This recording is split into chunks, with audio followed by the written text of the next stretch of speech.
शौनक आदि ऋषियों से सूत जी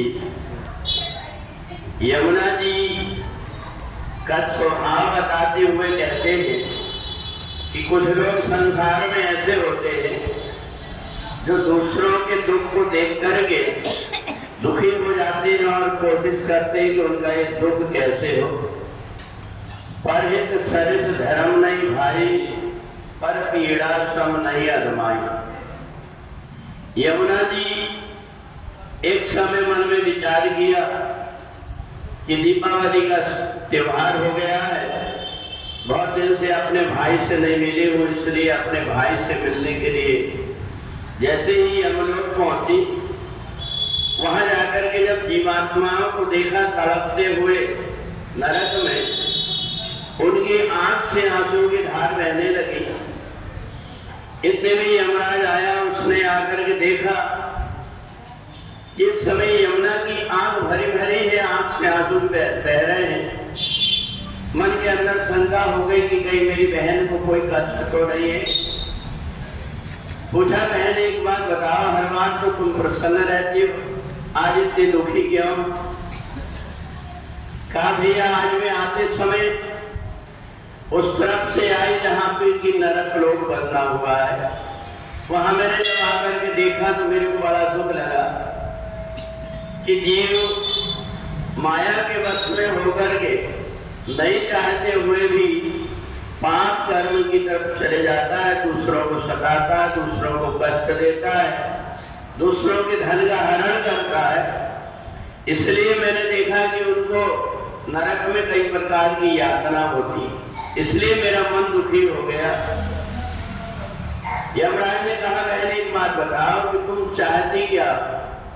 बोले भैया मैं ये चाहती हूँ कि तुम्हारा और मेरा बहन और भाई का नाता जो है सारे संसार के लोगों को पता हो कि जिस घर में बहन और भाई का प्रेम बना रहता है उस घर में भगवान की कृपा होती।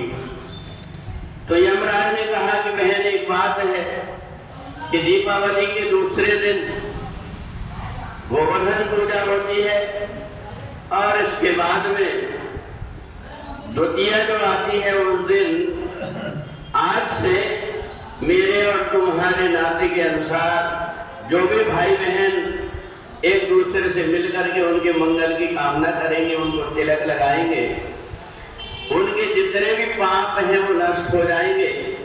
अगर कोई आकर के तुम्हें यमुना जी के स्नान कर लेता है या यमुना जी के दर्शन कर लेता है, वो ना भी करके अगर हमारी और तुम्हारी कथा सुन लेता है तो भी उसको यमुना में स्नान करने का पुण्य प्राप्त होता है। इसलिए जब हम तीर्थ जाते हैं तो वहाँ इतनी भीड़ होती है, उसके कारण बड़ी परेशानी हो जाती है।